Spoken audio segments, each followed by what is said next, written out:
பானு பகவரப்பு டைரக்ஷன்ல ரவிதேஜா, ஸ்ரீலீலா, நவீன் சந்திரா, சமுத்திரகனி, ராஜேந்திர பிரசாத், நரேஷ், நவ்யா சுவாமி, முரளி சர்மாலாம் நடிச்சு இப்போ தியேட்டர்ஸ்ல இங்கிலீஷ் சப்டைட்டில்ஸோட ரன் ஆயிட்டு இருக்கு தெலுங்கு கமர்ஷியல் ஆக்ஷன் டிராமா தான் மாஸ் ஜாத்ரா. ஒரு வில்லேஜையே தன்னோட கண்ட்ரோல்ல வச்சுக்கிட்டு அந்த வில்லேஜ் பீப்புளையே இல்லீகலா கஞ்சா விளைய வச்சு அதையே எக்ஸ்போர்ட்டும் பண்ணி பிஸ்னஸா பண்ணிட்டு வர நவீன் சந்திராவோட அந்த வில்லேஜ்க்கு என் கண்ட்ரோல்குள்ள வந்துட்டா எந்த தப்புனாலும் நான் தட்டி கேப்பன்னு இருக்க ஆனஸ்டான ரயில்வே போலீஸ் ரவிதேஜா என்ட்ரி கொடுக்க, அதுக்கப்புறம் ரவிதேஜாக்கும் நவீன் சந்திராக்கும் நடக்கிற கேட் அண்ட் மவுஸ் ஃபைட் சம்பவங்கள் தான் மாஸ் ஜாத்ரா. இந்த படத்தோட run time 2 hours and 25 minutes. இந்த கேட் அண்ட் மவுஸ் ஃபைட் ஜானர்ல நிறைய மூவிஸ் பார்த்துருப்போம் அண்ட் கஞ்சா கடத்துற வில்லனை அடக்கிற ஹீரோ மூவிஸுமே நிறையவே பார்த்துருக்கோம். ஒரு கமர்ஷியல் மூவியா எடுத்துக்கிட்டா இது ரொம்பவே பழைய டெம்ப்ளேட் தான். பட் ஸ்டில் எடுத்துக்கிட்ட அந்த கான்ஃபிளிக்டையே 2.5 hour ஃபிலிம்ல மேக்ஸிமம் ஒரு 1 hour தான் யூஸ் பண்ணியிருக்காங்க. படம் ஸ்டார்ட் ஆனது ஒவ்வொரு கேரக்டருக்கும் டிப்பிக்கலா மசாலா சினிமால கொடுக்குற பில்டப்ஸோட ஸ்டார்ட் ஆச்சு.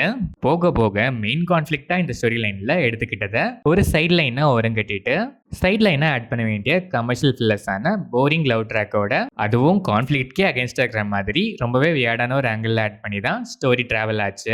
மெயின் கான்ஃபிளிக்ட்டை பிக்கிள் மாதிரி அப்பப்போ வந்து டச் பண்ணிட்டு போறாங்க. ஸ்டில் ஃபர்ஸ்ட் ஆஃப் ஒரு சில நல்ல காமெடிஸ் ஒர்க் ஆகி அண்ட் கான்ஃபிளிக்ட்குள்ள போன டியூரேஷன் கொஞ்சம் டீசென்டா இருந்ததால screenplay to an extent ஓகேஷா இருந்துச்சு. இன்டர்வல் பிளாக் டீசென்ட்னாலும் இப்போதான் இன்டர்வல்லான்னு கேட்குற மாதிரி ஃபில்லர்ஸ்னாலேயே ஒரு லென்த்தி ஃபீல் கொடுத்துச்சு. செகண்ட் ஹாஃப்லாம் கான்ஃபிளிக்ட் எங்கடான்னு கேட்க வைக்கிற மாதிரி ஃபுல்லாவே கமர்ஷியல் ஃபில்லர்ஸ் தான்.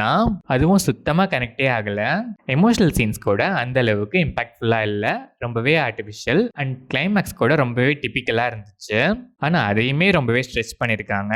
ரவிதேஜா எனர்ஜெட்டிக் பெர்ஃபார்மன்ஸ், இவரோட பெர்ஃபார்மன்ஸ் இந்த படத்தோட மிகப்பெரிய plus and saviour of the film தான் சொல்லணும். ஸ்ரீலீலா ஸ்கோப்லெஸ்ஸா இருந்தா கூட பரவாயில்ல, அதையும் தாண்டி கைண்ட் ஆஃப் கிரிஞ்ச் ரோலு. பெர்ஃபார்மன்ஸுமே அவ்வளோ இம்ப்ரெசிவா இல்ல. டான்ஸ் மட்டும் ஆஸ் யூஷுவல் நல்லா இருந்துச்சு. நவீன் சந்திரா ஸ்டார்டிங் பில்டப்ஸ்லாம் பயங்கரமாவே இருந்துச்சு. பட் அதுக்கப்புறம் உள்ள ஒன்றும் இல்லப்பா கைண்ட் ஆஃப் டம்மி ரோலு. ஆனா பெர்ஃபார்மன்ஸ்லாம் நல்லாவே இருந்துச்சு. இவரோட கேரக்டருக்கு ஒரு வெயிட்டேஜ் ஆட் பண்ணி அதை நல்லா ப்ரெசென்ட் பண்ணியிருந்தா கூட இந்த படம் இன்னும் கொஞ்சம் பெட்டரா வந்திருக்கலாம். ராஜேந்திர பிரசாத் காமெடிஸ் அங்கங்க சிரிக்க வச்சுது. Decent role and performance. Samuthirakani பெருசா சொல்றதுக்கு ஒன்றும் இல்லை, 2-3 சீன்ஸ் தான். நவ்யா சுவாமி மெயின் கான்ஃபிளிக்ட்டுக்கு அகேன்ஸ்டா ஆட் பண்ண லவ் ட்ராக்கு ஒரு ஜஸ்டிஃபிகேஷன் கொடுக்கணும்னு ஃபோர்ஸ்டா ஆட் பண்ண ரோலு. பட் பெருசா ஸ்கோப்லாம் எதுவும் இல்லை. நரேஷ், முரளி சர்மா அண்ட் அதர் ஆர்டிஸ்ட்லாம் அவங்களுக்கு கொடுத்த ரோலை கரெக்டாகவே பண்ணியிருக்காங்க. டெக்னிக்கலாக பார்த்தா சினிமாட்டோகிராஃபி, கேமரா ஆங்கிள்ஸ், கலர் கிரேடிங்லாம் நல்லாவே இருந்துச்சு. சாங்ஸ்லாம் ஓகேஷா இருந்தாலும் சாங் பிளேஸ்மெண்ட்ஸ்லாம் சுத்தமாக சரியில்லை.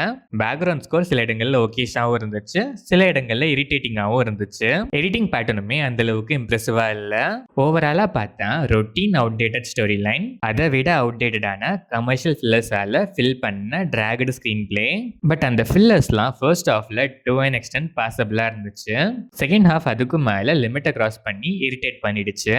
ரவிதேஜாவோட எலிவேஷன்ஸ், எனர்ஜெட்டிக் பெர்ஃபார்மன்ஸ், சில மாஸ் மூமெண்ட்ஸ் தவிர பெருசா எங்கேயுமே இம்ப்ரெஸ் பண்ணாத அவுடேட்டட் ஆவரேஜ் கமர்ஷியல் டிராமா தான் இந்த மாஸ் ஜாத்ரா.